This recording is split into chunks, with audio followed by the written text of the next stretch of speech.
Muito boa noite para você que está aí do outro lado nos assistindo, GVcast. Não esquece, tá? Nós estamos no Instagram como GV Centro Educacional Latino-Americano e também temos o Insta da GV e temos o Insta também da GVcast. Nós estamos assim muito, mas muito antenados e estourados, né, Walter? No Spotify.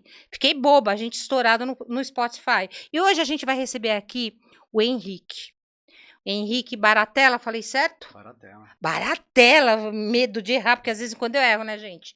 Mas é um fofo, é uma pessoa que eu conheci há algum tempo atrás e que vem trazer algumas dicas pra gente aí do que é ser empreendedor, do que é mudar de carreira e muito mais. Se liga aí, hein? Vamos lá. Boa noite. Boa noite.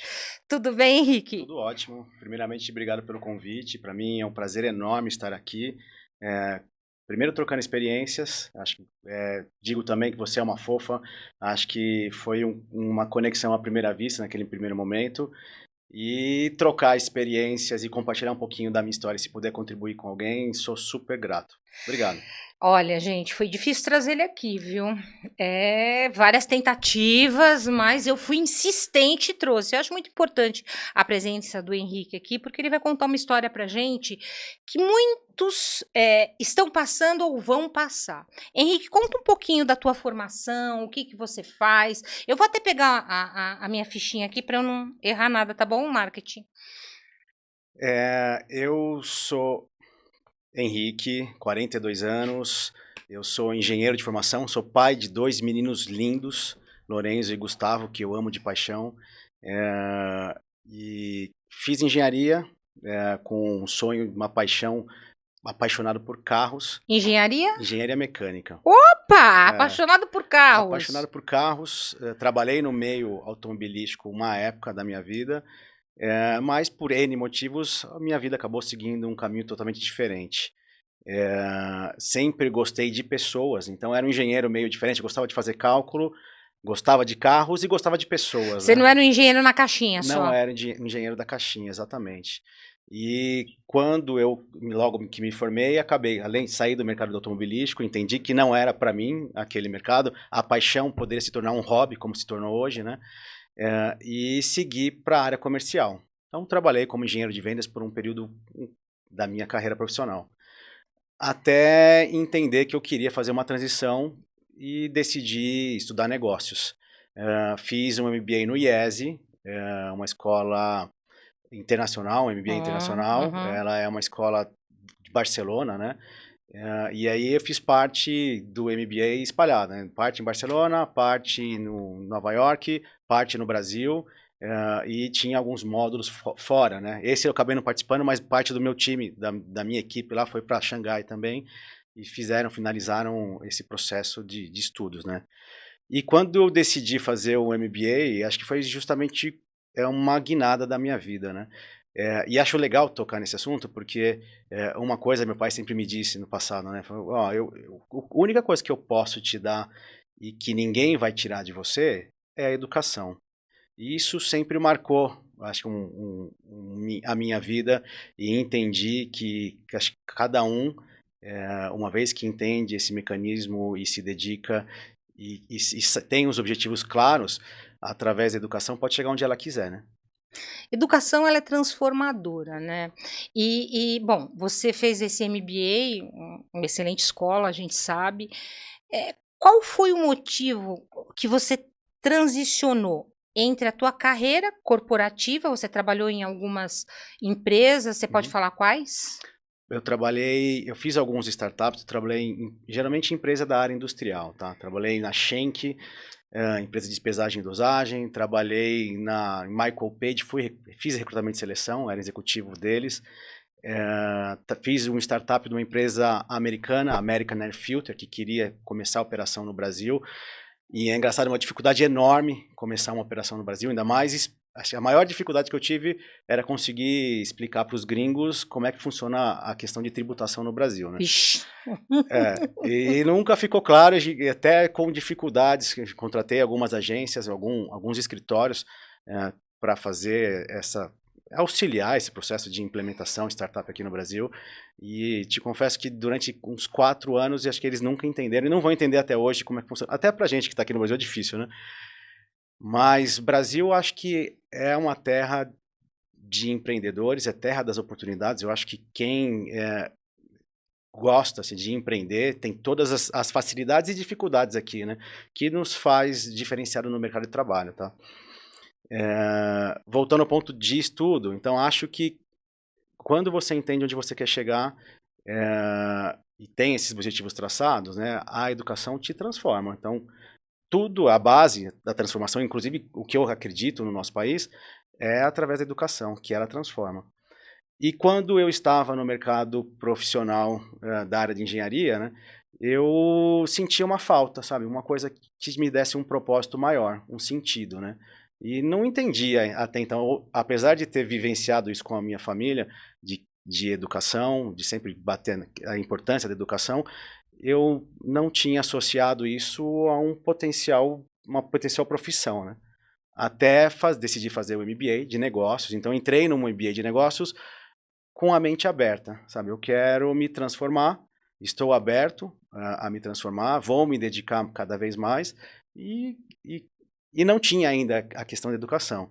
E no MBA eu conheci algumas pessoas que me abriram algumas portas e acabei virando executivo de um grande grupo de ensino superior através de um convite de um amigo que estudou comigo lá no MBA e realmente foi aí onde eu me encontrei, porque comecei como um head de expansão, então tinha um desafio enorme, era pós-marco regulatório, em 2017. Nossa Senhora!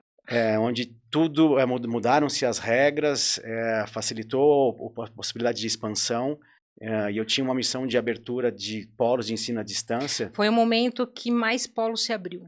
Foi o momento que mais polos se abriu. Se abriu polos, depois veio se fechando, né? Exatamente. Foi uma peneira e tal, mas foi um momento bem desafiador, né? E é engraçado, né? Quando eu entro nesse grupo, na época eram 16 mil funcionários, e eu tinha um desafio, quando eu entrei eram 200 polos mais ou menos, né? E a gente tinha uma missão combinado com o conselho administrativo da empresa de expandir, porque as cotas eram limitadas, né? Então nós temos tantas cotas, dependendo da classificação que você tinha nota no MEC, você tinha tantas possibilidades de abertura de polo, né?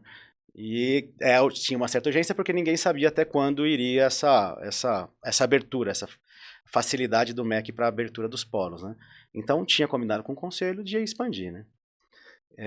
E imagina que uma empresa com 16 mil colaboradores, uma série de processos já pré-definidos, né? Entra eu com 200 polos, com a mochilinha nas costas, né? Eu morava em São Paulo, trabalhava no Rio, então tinha essa questão de deslocamento que era um desafio enorme, né? Nossa! E convencendo as pessoas que agora, até então o EAD não era tão valorizado. Sempre dentro de uma instituição, o presencial sempre foi... Sempre foi muito mais valorizado, né? E eu tentando convencer as pessoas que agora era uma agência para abertura, alinhado com o conselho, mas eles não participavam da reunião, então não sabiam que a audiência, né? A audiência era minha, né? Uhum. E aí convencendo pessoas para mudar processos e agilizar internamente o processo de abertura, né? Bom, nesse processo, assim, muitas batalhas, muitas reuniões, e a minha tática geralmente era andar com um pacotinho de café, de Nespresso na mochila. Então, preciso resolver tal questão. Senta lá, vem cá, vamos tomar um café? Com Nespresso. Ai, que legal! Todas as minhas conclusões ou facilidades ou caminhos que nós conseguimos encurtar lá foi através de estreitar relacionamento tomando café, né? Então, consegui movimentar muitas coisas em reunião de café. Então, isso me ajudou demais. Então, tomei muitos cafés, chegava de final do dia, noites, não dormia, porque eu vários cafés durante o dia, mas acho que conseguimos um sucesso, tá? Então, hoje a instituição está com entrei com 200, eu não fiquei até o final do período de expansão, depois eu mudei para a área de M&A da empresa, mas quando eu saí, nós já tínhamos, em quase um ano e pouquinho, alcançado a meta de 1.000, e hoje são 2.500, né? Expandiu-se rápido, então criei uma paixão enorme, mas num certo momento, por questões familiares e minha paixão, sabe, de querer ficar próximo dos meus filhos, e a vontade enorme de empreender, me bateu uma vontade, falei, cara, tá na hora de transicionar de novo, né? Quer dizer que você, de um cargo executivo, né, um cargo de confiança executivo, um desafio na mão, você trabalhou alguns anos e aí você sentiu a vontade de transicionar para o seu empreendedorismo e trabalhar para você. Sim. E a família te motivou também a isso. Isso é muito, gente, isso é muito importante, né? Não dá para ter, às vezes a gente pensa, mas não dá para ter as duas coisas, né? A família perto e o trabalho perto. Uhum. Mas a gente às vezes consegue resolver isso de uma forma, você abre mão de algumas coisas, Uhum. né? Adquirir outras, mas você conseguiu chegar nesse denominador comum, ou ainda não. Cheguei, e olhando para trás eu tenho certeza absoluta que foi a melhor decisão da minha vida, né. Hoje eu sou dono da minha agenda e do meu tempo. É tão corrido quanto antes? Sim, ou até mais, são outras responsabilidades, são outras dores de cabeça, mas, eu consegui ter mais tempo de qualidade com a minha família nesse momento, para mim fez total diferença, tá. Nossa, isso é bárbaro, né, porque, tem muita gente que não tem coragem, Uhum, tem medo, né, mas eu sei porque eu fiz essa transição, e não faz muito tempo, uhum, né, você tem mais uhum, tempo de transição do que eu. uhum, Eu vinha, sendo aí uma executiva de uma grande universidade aí, um grupo, mas em 2022 eu tocava o meu que eu já tinha e o uhum, deles também, mas eu também resolvi fazer isso para ficar perto da minha família, para poder ter tempo e cuidar da minha agenda, mas uhum, às vezes é ilusão, né. uhum. Porque Mas é uma ilusão que é fala, boa, na uma verdade. ilusão boa, uma É. ilusão boa. Você não se arrepende de ter feito essa transição. Jamais. Não voltaria atrás e se tivesse que tomar essa decisão, tomaria todas as outras vezes, tá? Óbvio, bateu um frio na barriga enorme, né? Olha, eu digo que se você não tiver frio na barriga para as coisas novas e tudo, tem alguma coisa errada. Uhum, Você não é a Coca-Cola mais gelada do freezer. uhum, uhum, Eu falo isso para os meus alunos. Gente, quando eu dou aula, eu digo: se você não tem frio na barriga, esquece. uhum. Vai sair errado. Eu acho que é isso que é a vida. O medo é da natureza humana. É. O que eu faço pós o medo, né? Se eu paraliso ou não, a decisão é minha, né?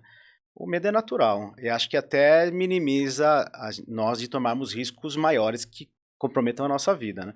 Então, tive um medo enorme, sim. Tinha um cargo de responsabilidade lá, tinha meu bônus executivo, tinha plano de saúde, tinha vale alimentação, que coisas que a gente não valorizava nas questões, né? Décimo E terceiro. 13º, férias. Férias, né, que hoje. Mas eu tinha tanta certeza que eu não poderia errar, ou tanta vontade que eu não poderia falhar e errar, que eu me dediquei muito, que o negócio funcionou. Então, não teve tempo ruim, né? Saí de um cargo executivo, onde eu tinha uma série de regalias, sim, e fui ser empreendedor no Brasil, que é um desafio enorme. Tive que fazer tudo. Mas a tua experiência, a tua bagagem te auxiliou nessa nova jornada da sua vida em empreender? Isso te trouxe, o pé no chão ou foi tudo novo? Sempre, acho que a experiência sempre agrega, tá? Mas o desafio foi enorme e muitas coisas novas, com certeza. Eu acho que o que facilitou a minha trajetória nessa transição foi ter me desvencilhado de uma série de vaidades que eu tinha no passado, né? Gente, eu amo É, isso! Menino, eu bato com os meninos da vida aí que para eles é o status quo. Eu sou exatamente. isso, eu quero aquilo. E na verdade a gente que passou um pouquinho mais Uhum, e camelou, viu gente? é, Camelou, a gente sabe bem que algumas coisas nem valem a pena. exatamente. Né? Deu certo para aquele, mas foi para aquele que deu certo. Pense em você, o que É. você quer. Eu acho isso maravilhoso. E que a molecada hoje em dia não pensa muito Não nisso, pensa né? nisso. E exatamente isso. E na minha, eu vou te falar que Ui, perdão. muito tempo da minha vida eu existia essa vaidade, né? Estudei em tal instituição, fiz isso aqui, estou num cargo executivo e não é por aí. Quando eu virei a chave da minha vida, eu falei, cara, não é isso, né? Não é sobre isso, né? Não é sobre isso. Entendi o propósito, valores, onde eu queria seguir, priorizei a minha família e coloquei isso em primeiro plano.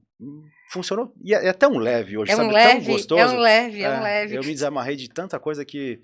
Isso é bom. É. Você sabe que eu tive uma experiência semana passada, ou foi a retrasada. Eu sou mestre, né? Doutoranda, tenho até terminar. Que não deu tempo depois de assumir, mas eu preciso Mas ir. vai, né? E uma pessoa me perguntou assim, mas você é mestre mesmo? Uhum. Falei, eu sou. Mas eu nunca vi seu título. Não precisa, né? Aí eu bati foto e mandei para um senhor ali que tá atrás. Falei, olha aqui, ó. Mas eu não preciso, sabe? É uma coisa para mim que é muito leve. Ah, título é bom, óbvio. Eu estudo, minha mãe sempre colocou isso na minha cabeça, é aquilo que você falou, é o que vai ficar. Mas eu não preciso esfregar para ninguém. Né? A minha essência é que vai ficar. Eu acho isso muito bacana, essa mensagem dessa coisa que engrandece tanto o homem e as pessoas não pensam nisso. Vamos pular para um outro assunto, mas falando do mesmo. Quer dizer que você empreendeu, deu certo. Qual foi o maior desafio no empreendedorismo no Brasil? Ou no seu negócio? Não foi, acho que são até hoje, tá? A gente enfrenta e são vários. Só para contextualizar, hoje eu opero, são mais de 30 escolas. Eu saí como executivo, eu sempre tive uma excelente relação lá dentro da instituição, e quando eu saí eu pedi autorização para todas as pessoas, conselho, compliance, para me tornar um parceiro deles. Né? Então hoje são quase 30 escolas, são 30 escolas, e nós administramos mais ou menos uns 12 mil alunos, tá? Cuidamos de 12 mil alunos. O primeiro desafio é questões legais, tá? Eu acho que se você não tivermos bem amparados com questão de uma empresa que vai nos amparar com relação à parte tributária, uma empresa que vai nos amparar com questões de pessoas, contratação. O nosso sistema trabalhista aqui no Brasil, ele é um pouco complexo, né? Então, acho que ter as pessoas certas e bem assessorado, acho que é o primeiro passo do sucesso, né? E depois você ter as pessoas certas ao seu redor. Construção de time, acho que é o maior desafio de qualquer empreendedor. E uma vez que você conquista um time que está engajado com o teu propósito, teus valores, e sabe exatamente o rumo que você quer seguir, a empresa, na verdade, né? Nem você, né? Até brinco dentro da empresa, a gente tem missão, visão e valores. No começo, assim, a principal, os valores, né? No começo da empresa, são os valores do dono, inicialmente. Mas entendo que depois que a empresa fica madura, né? Tem que ser os valores da própria empresa, né? E se não estamos alinhados nesse contexto, né? É difícil, tá? Gestão de pessoas. Gestão de pessoas. E é uma coisa que eu sempre gostei muito de fazer, tá? Eu amo, sempre vou pro início, né? Eu gosto de pessoas. Eu gosto também. Mas é uma dificuldade. Hoje em dia são diferenças de mentalidades, de processos. E até temos uma empresa que é recente, ela é nova, né? Com cultura alinhada com todo mundo, com a mesma linha de pensamento, numa expansão rápida que nós tivemos, é o maior desafio hoje, tá? Então, hoje eu tenho uma área específica de recursos humanos que está implementando uma série de políticas lá, desenhando cultura, mostrando os nossos principais valores, sabe? Batendo forte nessa comunidade, porque eu brinco com o pessoal, sem o time, eu só tenho 30 imóveis alugados com uma fachada na porta. Quem vai fazer o resultado e tem que estar feliz por trabalhar aqui é o nosso time, né? Todo mundo alinhado com os mesmos objetivos e chegando para o mesmo lugar, né? Então, e se não tiver nesse formato, não faz sentido para mim também, né? Tá totalmente oposto dos meus valores. Eu prefiro hoje um mundo de renda fixa alta, deixa o dinheiro no banco, vou ser feliz, vou fazer outra coisa. Não, a gente tem uma missão, é mais do que só isso, né? Educar para transformar, é a nossa missão ali. Você sabe que na GV a gente bate muito forte na questão do que é a nossa cultura, né?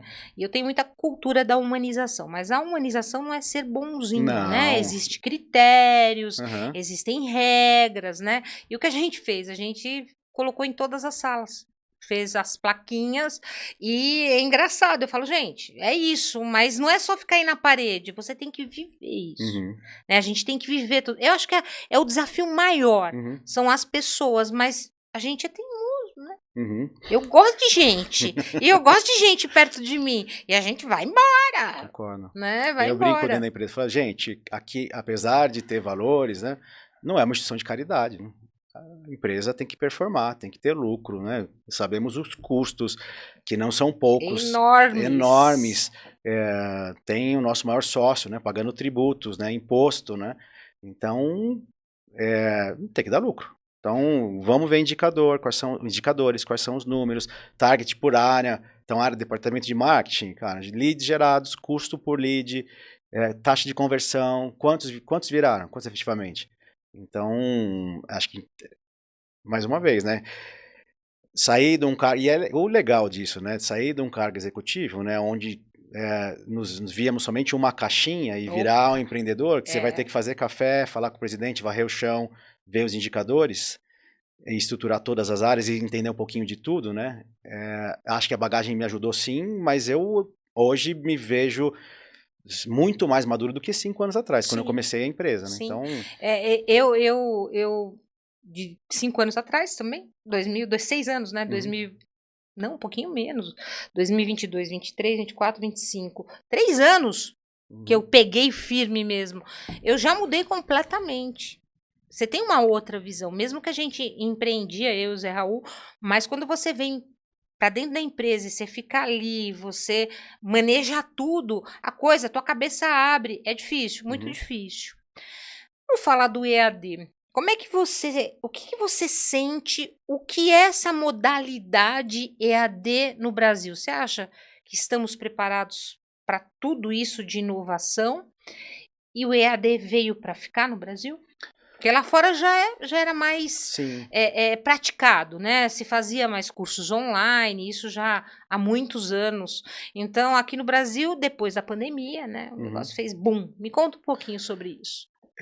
Eu tenho absoluta certeza, todos os mercados se transformaram, tá? A gente vivemos na era digital. Então, o mercado de hotelaria se transformou. Então, veio o Airbnb, vieram uma série de novos aplicativos que transformaram. O mercado de transporte se transformou. Então, o taxista, agora veio o Uber, 99 táxis. E se imaginarmos que o meio de educação, ele não se transformou desde quando começou. Então, imagina nos primórdios, era uma pessoa que detinha o conhecimento, reunia uma série de pessoas que estavam interessadas em ouvi-lo e ele passava esse conteúdo, né? Que foi transformado até hoje. E ele foi eficiente, foi eficaz. Mas por que não usarmos a tecnologia para nos favorecermos, né? Então, eu não acho que tem caminho de volta, tá? Não, eu acho que é irreversível. Acho não, eu tenho Irreversível, certeza absolutíssima, né? que é irreversível. E acho que essa transformação, que é natural para a nossa própria evolução, na educação chegou e ela veio para ficar absolutamente, tá? E pós-pandemia, né? Então, vamos pensar que no primeiro cenário de ensino à distância, não era do formato que é gravado, né? Então, era o mesmo formato do professor, né? Então, um professor num estúdio com uma câmera, era via satélite, era televisionado, uma telecurso 2000, mas era ao vivo, né? Nossa, você lembra disso? Caraca! E foi transformando, né? Então, se notarmos a evolução do EAD, que faz pouco tempo que tem, eu acho que a gente está no caminho certo, tá? Minha percepção de mercado hoje, pós-pandemia, e deu um boom até, né? Quando eu estava na instituição, nós falamos de estatística, né? Nossa, estatística é que em 2025 o público, a quantidade de alunos presenciais seria igual, equivalente à quantidade de ensino à distância, né? Superou. Superou. Tá? Isso, eu trabalho com 2 instituições e Já passou. eles mostram os dados, superou. Superou. Entendo que o mercado pós-pandemia, ainda mais a questão de afastamento, fez sentido o modelo que estava 100% digital. Tínhamos estatísticas que o aluno ele aprendia mais, uma vez que ele entendia o modelo, tá? Porque ele tem possibilidade de consumir. Ele se torna uma pessoa não reativa, como um professor passando o conteúdo para ele, né? Ele é proativo, ele vai buscar o conhecimento. Ele tem a plataforma disponível, ele pode buscar o conhecimento do formato que ele quiser, assistindo um vídeo, lendo um texto, interagindo com outros alunos ou com um professor mandando um questionamento. Então, o aluno que efetivamente entende o modelo, ele aprende mais. Você sabe que antes da pandemia, eu lecionava presencial, tá? Uhum. E 100% eu era presencial. Que EAD o quê? Olha, paguei minha língua, mas que EAD o quê? Quando veio a pandemia, do dia para a noite nós tivemos que nos reinventar. Zoom, o que tivesse lá, não tinha nem o Teams ainda, o que tivesse para ministrar a aula. E aí eu comecei a entender como funcionava isso. Uma pessoa que era totalmente contra o ensino à distância, ele me ganhou. Porque as plataformas, elas estão tão ágeis e elas são tão interativas, intencionais, que o aluno tem a capacidade de buscar. Porque o nosso aluno, ele tem que buscar conhecimento. Não é somente o professor lá, bababá. Não! Ele tem que botar a cabecinha para funcionar. E eu acho que o EAD, tenho certeza. O EAD veio para quê? Para transformar isso. E veio para ficar. E é irreversível. Eu também acho. Marco regulatório. Vamos falar nesse marco regulatório de agora. Foi bom ou foi ruim? Gente, eu vou explicar um pouquinho essa questão de marco regulatório. Bom, nós estamos aqui com o Henrique Baratella. Ele é empreendedor da área de cursos, graduação e pós-graduação, EAD. E semipresencial também? Também. Semipresencial também. Houve algumas transformações, né? Algumas leis educacionais, que a gente chama de marco regulatório, mudaram. E saiu um marco regulatório este ano e que foi aprovado agora... Um mês, dois. Faz dois meses que bateram o martelo. Isso vem acontecendo desde o início do ano, desde março. Sim. Se eu não me engano, março. Acho que a primeira seria no final do ano passado. É mesmo, dezembro. Depois março foi prorrogando e saiu. E tem algumas coisas que mudaram, outras que permanecem igual. E o que você me fala sobre esse marco regulatório que é regido pelo MEC? É o MEC que regulamenta toda a educação superior no Brasil. Me diga. Eu, sinceramente, pertencendo ao grupo que tem força, né, eu sou a favor, tá? Eu acho que ele veio realmente para regular. Eu acho que foi permissivo de 2017 e várias instituições pequenas cresceram e a qualidade pode ser que em algumas instituições menores tenha ficado duvidosa, tá? Eu entendo que as grandes instituições, principalmente as instituições que têm capital aberto, não deixaram a onda, né, seguiram a risca, e nesse cenário onde você se enrijece algumas regras, né, isso facilita para o mercado das grandes, tá? Então, as que não conseguiam atender o mínimo que o MEC estabeleceu agora, eu acho que eles vão sofrer um pouquinho, ou vão sofrer bastante, na verdade, né? E isso favorece as grandes. Eu enxergo também assim. Por quê? Eu passei uma onda do lato sensu. Lato sensu, gente, é a pós-graduação, que não tinha regulamentação nenhuma. Qualquer um fazia o que queria, não era registrado em nenhum lugar. E isso melhorou pra gente lá atrás, tá? Agora tem que cadastrar. Agora não, algum tempo atrás, já cadastrar dentro do EMEC, tem que aparecer lá pós-graduação. Deu uma melhorada. Eu acho que o marco regulatório agora para o EAD é a mesma coisa. Não é uma coisa jogada, né? Educação é um sonho, é uma transformação de vida e precisa ter regras. Né? Precisa ter regras, precisa ter espaço para o aluno. Eu vi coisas absurdas pelo Brasil. Né, quando eu trabalhava na outra instituição, olhava a placa e falava, mas é uma quitanda? Sim. É uma quitanda, mas está com a placa. É uma quitanda. Então eu acho que veio mesmo para modificar e melhorar. Tem gente que realmente não tem essa visão que a gente precisa dar qualidade para o nosso aluno. Tudo bem, a instituição fornece a plataforma, mas a gente tem um papel fundamental. As provas presenciais, né, que agora muitos não aplicavam, mas Tem que ser presencial, entre outras coisas. E até entendo que é uma transformação do próprio mercado, tá?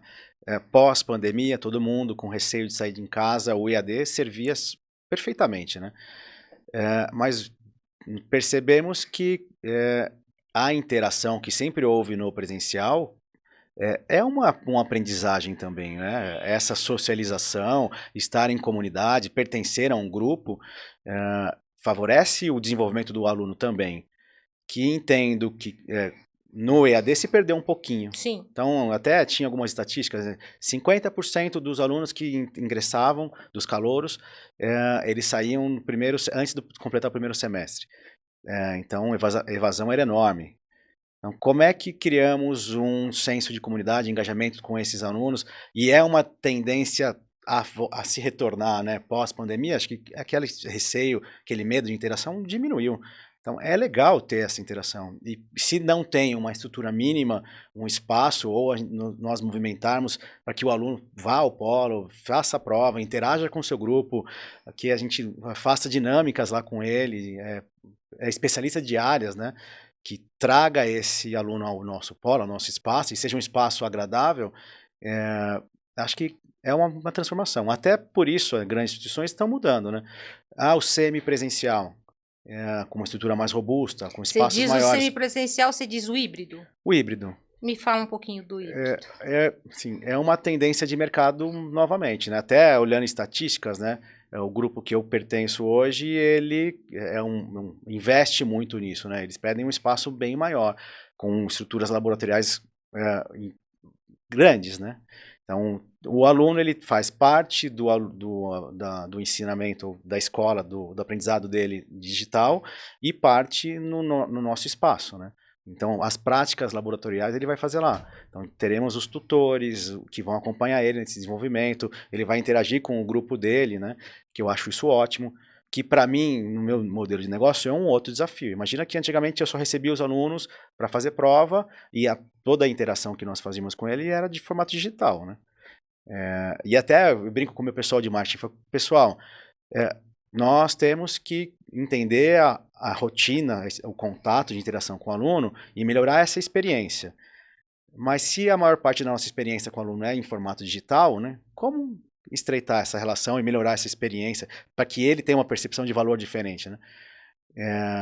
E tem vários desafios. Então, redes sociais, fazer um monte de gincana, fazer campanha de Natal no final do ano, de arrecada brinquedo, e grava vídeo e compartilha. Mas quando essa experiência ela vem para o lado físico, né, a gente tem 1 milhão de opções, né? Sim, então, sim. Com esse híbrido, com o sistema híbrido, o semipresencial, eu acho que para nosso formato de educação é uma vantagem, se bem trabalhada, enorme, né? É um desafio grande, porque eu saio de uma zona de conforto, não tem interação, e vou ter como se fosse uma instituição superior, ensino superior, né? Com um professor, com uma série de laboratórios ou de processos que eu não tinha antes. Além de você ter a estrutura física, você usa a inteligência artificial, você pensa nisso, o que você acha? Qual é a tua fala?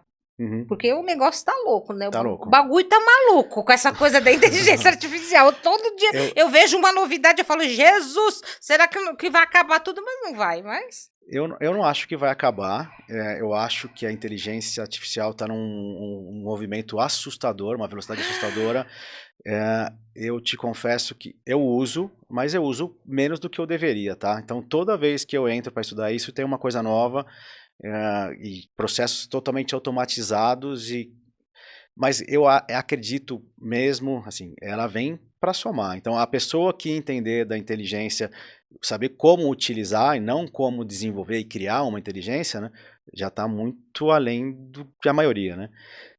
E nós já usamos inteligência artificial em muita coisa e nem sabemos, né? Opa, muito. Então, eu te confesso que a inteligência artificial vem para somar, mas a interação humana, eu sempre acreditei e sempre vou acreditar no humano, e que essa interação vai ser a nossa riqueza, tá? Então, se saber se situar, fazer os bons contatos, ter uma rede de relacionamento interessante, vai te diferenciar do mercado, né? Ainda acredito muito no contato humano. Óbvio, né? Não vamos ficar longe disso que vamos surfar essa onda, né? Eu falo pro pessoal, né? Ah, vai substituir. Eu falo, não, nunca vai Também substituir acho o que ser não. humano, né? Nem que for para ele apertar o botão. Mas não vai substituir.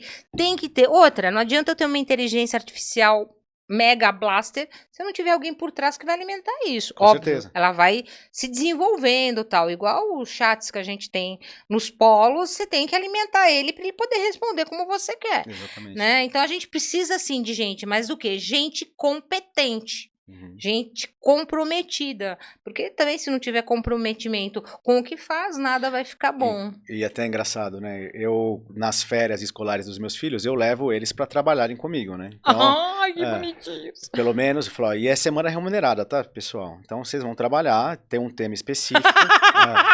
Você paga para eles? Pago para eles e acho legal para até entender que, assim, valores, né? Entender que nada vem de fácil, né? Então, se trabalhar, né, tem uma remuneração, e se ele quiser comprar alguma coisa, que ele use o dinheiro dele, né? Para entender valor, né? Pai, eu quero uma camisa de futebol.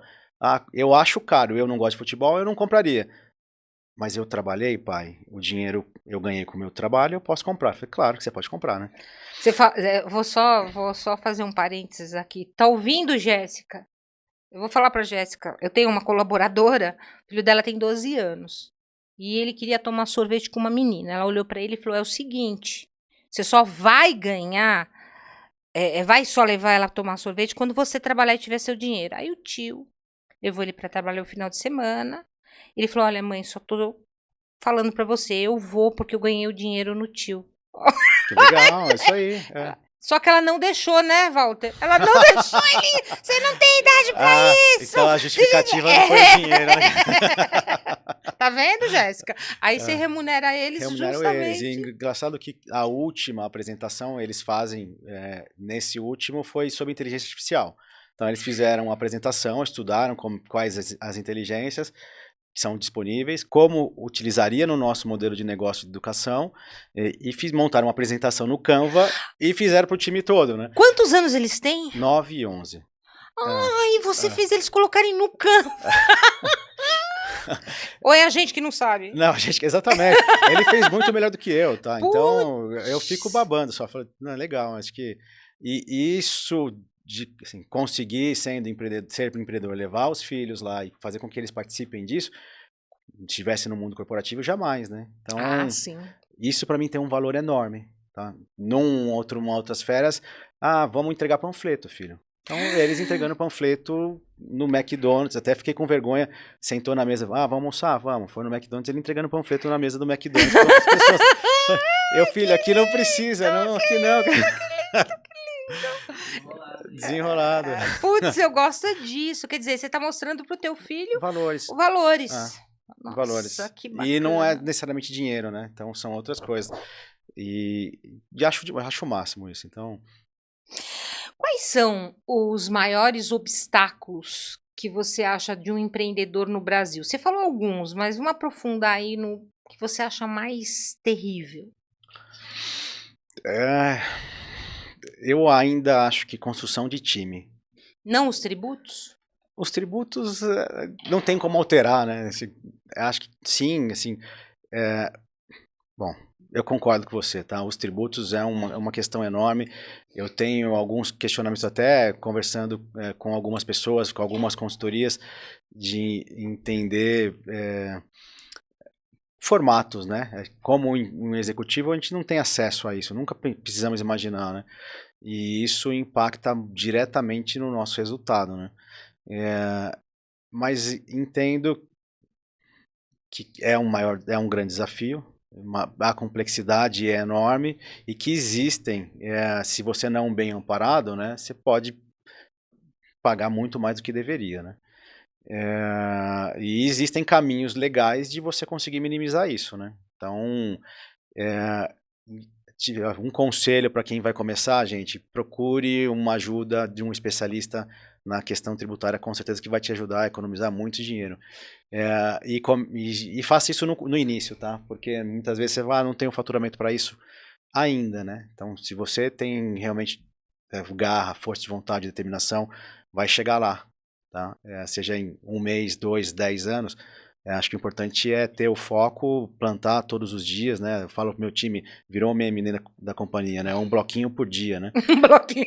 Vamos um bloquinho por dia que no final da construção o seu castelo vai estar lá, né? E construa ele numa base sólida, não de areia, né? E esse primeiro passo de tributação é super importante. Acho que É como você disse, né? Nem lá fora eles entendem a entende. nossa tributação, muito menos aqui dentro, né? Você olha, às vezes eu olho, a gente é duplamente tributado. Uhum. Tributo, eu falo, No nosso caraca. negócio, sim, né? É, A própria instituição, ela paga uma tributação, nós emitimos uma nota fiscal e pagamos toda a tributação. E de acordo com que você vai crescendo o seu faturamento, né? Você vai subindo em escala e cada vez mais você fala, pô, tô faturando muito mais, mas eu tô ganhando menos, né?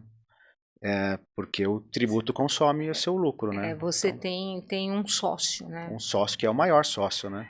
Se alguém, agora, neste momento, quisesse abrir um polo EAD, o que você falaria para uma pessoa que tem muita vontade e que não é do segmento de educação, que nunca viu uma instituição de ensino superior como eu e você, que Uhum, vivenciamos isso antes? uhum, O que você falaria? Por que eu estou falando isso para você? uhum, Eu estou encontrando muita gente que não é do mercado, uhum, que não conhece o que é educação, muito menos educação superior, e que entra como sócio investidor ou mesmo para tocar o negócio e fica perdido, uhum, tá? Eu conheço algumas que vêm buscar minha assessoria, uhum. né? O que você falaria para essas pessoas que pensa? Porque muita gente me procura, eu queria abrir.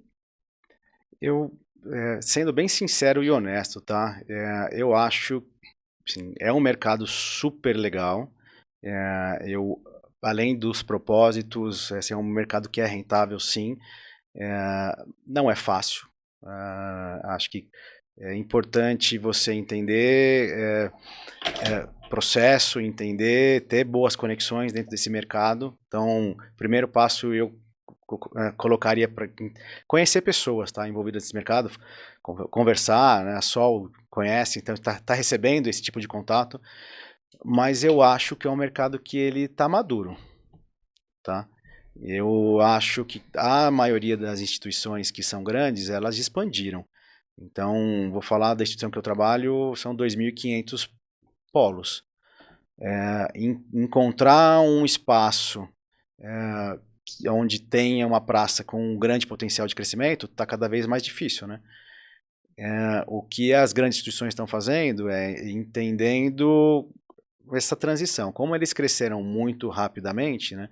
Então, tem alguns parceiros que não se adequaram ao modelo de negócios da instituição, porque num formato de expansão rápida, né, muitas vezes a instituição, corta aí, né, a instituição não tinha alguns critérios de avaliação, né? Então, entendeu que tinha alguns mínimos, abre uma nova parceria, né? E nesse cenário, então tem algum aviso. Então, para você operacionalizar esse polo nessa praça boa, né, você tem que adequar isso, isso, isso. E muitos parceiros não estão afim, né? Então, está no momento de transição. Tem muitos parceiros que não atenderam a expectativa da instituição e que estão sendo substituídos, tá? Isso acho que é um movimento natural, né? Natural. Essas grandes instituições, esses grandes grupos, eu não vi muito impacto porque eles já buscavam essa regulamentação de espaço, de identidade visual, de conforto para o aluno. Então, quem já estava dentro desse escopo não vai, é o que você falou, não vai sofrer muito. Agora, quem não se adequou, deixou o tempo passar, com certeza vai sofrer e talvez vá perder. Vai perder. Né? E a gente vai ganhar. Exatamente. Né? Mas, infelizmente é isso. Ainda acho que é um mercado, já disse, né? É super rentável, é um mercado que tende a crescer cada vez mais. Tem um frio na barriga dessas transformações do MEC, para onde que vai, o que não vai.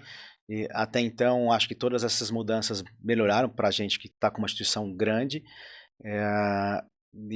Se eu fosse um parceiro, olharia com carinho atualmente e se adequaria a muita coisa que a instituição colocasse dessa transformação, porque é um mercado legal.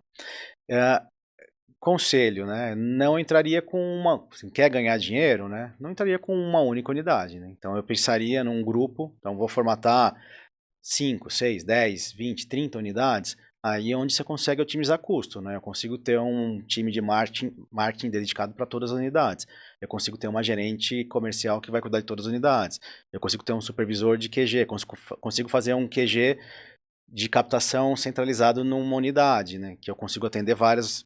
Então, em escala, em todo negócio, nosso negócio é de escala, né? Escala. Até o negócio de ensino da nossa instituição é escala e o nosso negócio também é escala. Então, não pense em uma única unidade, pense em várias, né? Aí você otimiza e consegue ganhar dinheiro, né? É um mercado promissor, sempre foi, E acho que sem né? promissor, e assim, e eu iria, mais uma vez, né? Busque as grandes instituições, tá? Que investam efetivamente em marketing. Então, tem aquela velha briga, mas o parceiro não investe em marketing, a grande instituição, acho que os dois têm que investir sim, mas se a instituição que é grande decide não por investir, não acredita na praça específica, né, você não vai conseguir remar, porque tem outras grandes instituições na praça já que estão investindo. Sim. Então, ainda mais a gente pensando no marketing em São Paulo, né, é o maior mercado do Brasil, mas é o mais disputado também, né? Se uma instituição grande não decidir não investir pesado em marketing aqui, não vai ser um parceiro ou com 30 ou 20, ou sei lá quantas escolas, vai ter força ou fôlego para poder movimentar alguma coisa, né? Então, que não tem que fazer, tá? Eu tenho um time de marketing, invisto em Facebook, Instagram, porque Google eu não posso, mas eu tenho... Google Ads, não? Não. Isso até, assim, porque eu encareceria a palavra se eu fosse comprar o perfil da minha instituição, né? Então, eu não tenho autorização de investir em Google AdWords. Bom saber. Por conta que ele investe no branding. É. Então, o brand é dele, a palavra é dele. A palavra é deles. Agora, a gente, falando no todo, você como empreendedor da área da educação, como é que você pensa nas questões sociais educacionais no Brasil? Você acha que a gente tem como alavancar isso, melhorar? Eu tenho absoluta certeza disso, até é legal você trazer esse ponto. Eu acho, mais uma vez, assim, estamos no objetivo de transformar, né, para educar, e acho que o EAD ele veio para trazer educação de uma forma mais acessível, substituindo algumas deficiências que o nosso país tinha, né, ou tem, mas ainda existem pessoas que não têm capacidade financeira de arcar com um curso de ensino à distância, né? E eu levei um projeto para a própria instituição. Falei, agora estamos mudando o formato, a presencialidade é importante, temos que ter polos mais robustos. A instituição tem uma série de cursos gravados, cursos profissionalizantes, que está sendo inutilizada, ou subutilizada, vai. Por que não nós não nos aproximarmos das comunidades? Eu até tentei fazer um piloto na minha unidade de Mogi das Cruzes, de aproximar das comunidades. Eu vou ter o professor lá localmente agora, né, com o semipresencial, né? Eu posso utilizar esse conteúdo que já está produzido, né, e fomentar isso. Eu já tenho o curso do professor também, né?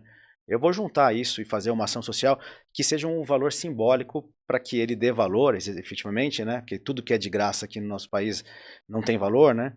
Então que seja um valor simbólico ou que seja uma ação social dele também, que a gente consiga construir. Então tem um projeto saindo lá, até falando com a instituição, as coisas, assim, mais uma vez, eu falo, a instituição quando é muito grande é um transatlântico, né? Pra gente conseguir... Vixe, eu sei bem disso. Pra gente conseguir mudar uma direção, ela demora, né?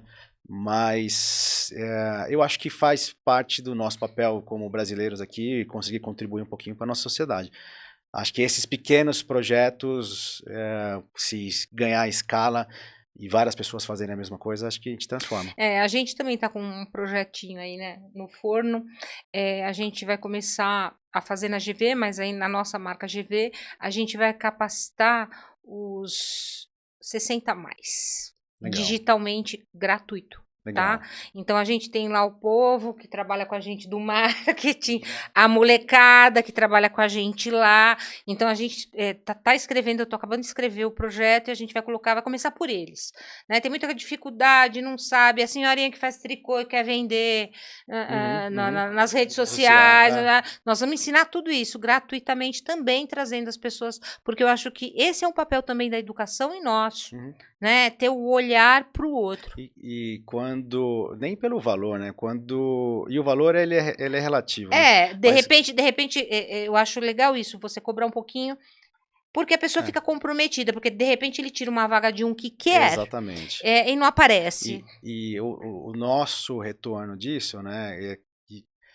É o brilho no olho, né? Então, quando chegamos lá e temos essa troca, né? E recebemos esse brilho no olho, esse sorriso e um depoimento de transformação de vida, isso Gente, não tem preço, né? Não tem preço. Eu falo assim, eu gosto de dinheiro, você também. Óbvio, né? Mas eu gosto também disso. Eu adoro esse brilho no olho, de ver a transformação, dos nossos próprios colaboradores. Eu tenho prova viva dentro da própria GV, gente que se transforma por conta da educação. Então, eu acho isso muito importante e muito substancial para a nossa vida. Eu vi nas suas redes sociais que você tem um Opala branco. Tem. Que loucura, aquelas crianças dentro do Opala. Que é isso? Me conta um pouco. É um projeto de família. Eu sempre fui apaixonado por carros, né? Então, e aí, nessa história de projeto de família, a nossa vibe é viajar. Então, todo ano, nas férias, é uma semana que trabalha e depois, primeiro trabalho, depois a diversão, tá?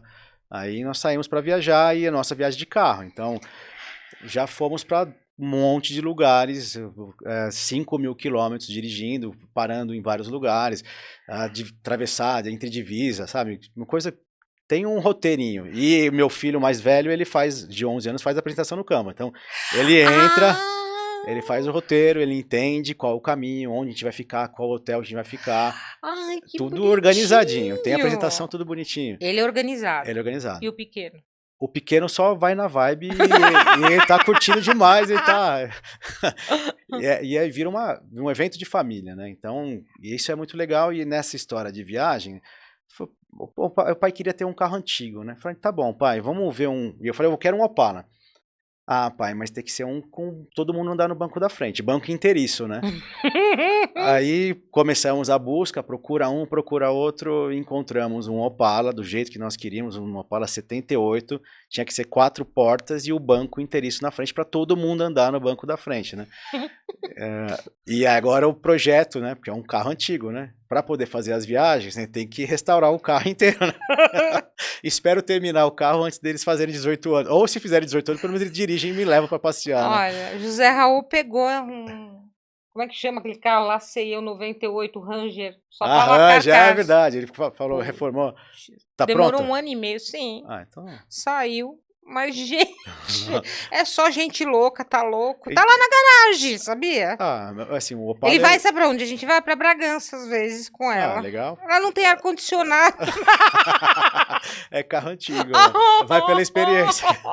Mas tá ótimo. Vou falar que eu fiz mais amigos no trânsito de Opala, que é um farol. Todo mundo me para pra falar... perguntar e da onde veio. A última era uma moça que queria que eu comprasse, queria comprar o meu Opala de tudo quanto é jeito, porque ela casou num Opala e ela falou, mas eu te dou o meu carro, eu te dou mais não sei o que. Ela falou, não, não quero. Meu filho tava do lado, falou, filho, pode vender? Eu falei, não, esse carro não. Ai, que já virou da relíquia da família. Nossa, eu achei o máximo. E esse até, com relação a ganhar dinheiro, amo ganhar dinheiro, e o propósito é sempre ganhar mais. Claro. Mas depois que eu entendi que o dinheiro, ele só me traz, assim, o dinheiro é muito bom, uma vez que ele consegue me proporcionar boa experiência com as pessoas que eu amo. Então não me adianta nada ter um caminhão de dinheiro e não tá bem comigo mesmo, ou não entender que ele pode me proporcionar boas experiências, né? Então o fato de comprar um Opala, legal, assim, é bom, é importante ter o dinheiro para comprar o Opala, mas muito mais legal do que comprar o Opala é viver isso daí com eles, fazer né? memórias, Memórias, né? exatamente. Memórias, nossa, pegar o carro e viajar 5.000 quilômetros com eles e poder pagar. Assim, um dia um amigo meu falou, cara, e aí, ficou rico? Eu falei, cara, fiquei. Hoje eu posso ir em janeiro, ficar 30 dias na praia com os meus filhos e comprar todo o sorvete que eles querem tomar. Puta, isso não tem preço, Henrique. Isso não tem Exatamente. preço. É. Isso, e é uma coisa simples.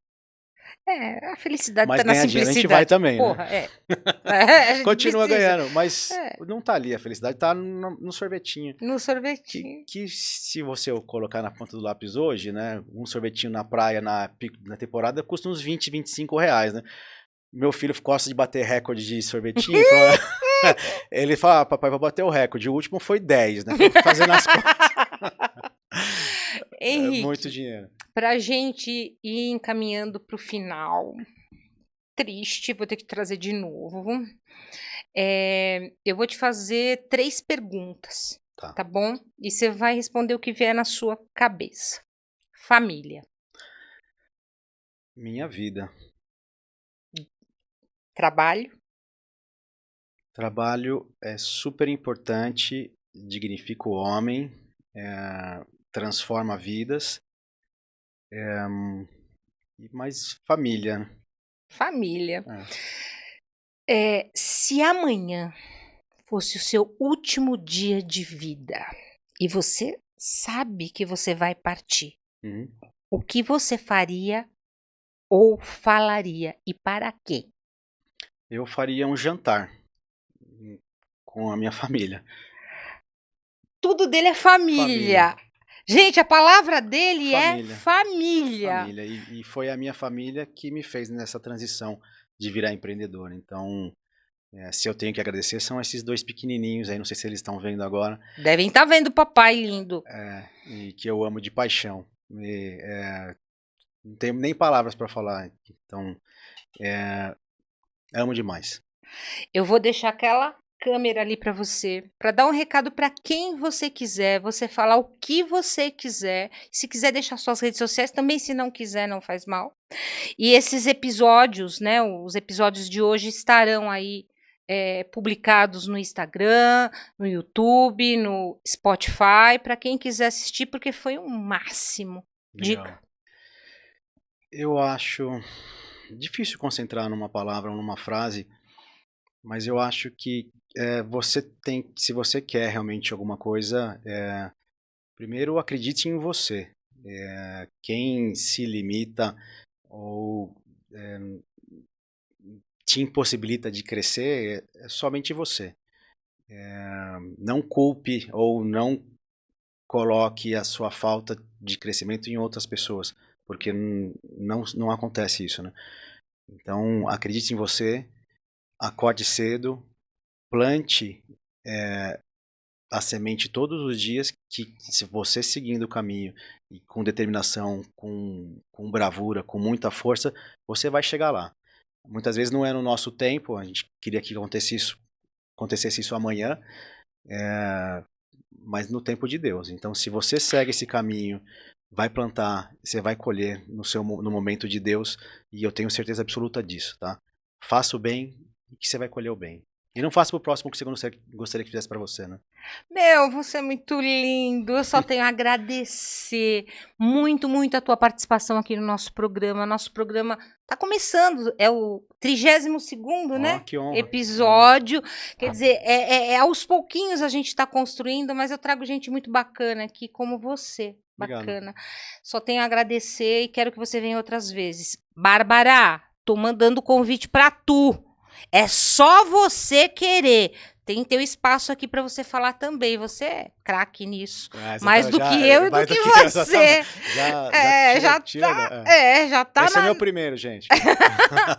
Gente, eu vou encerrar aqui, dizer que eu gosto de gente que faz gente feliz, como o Henrique Baratella. Beijo, uma boa noite.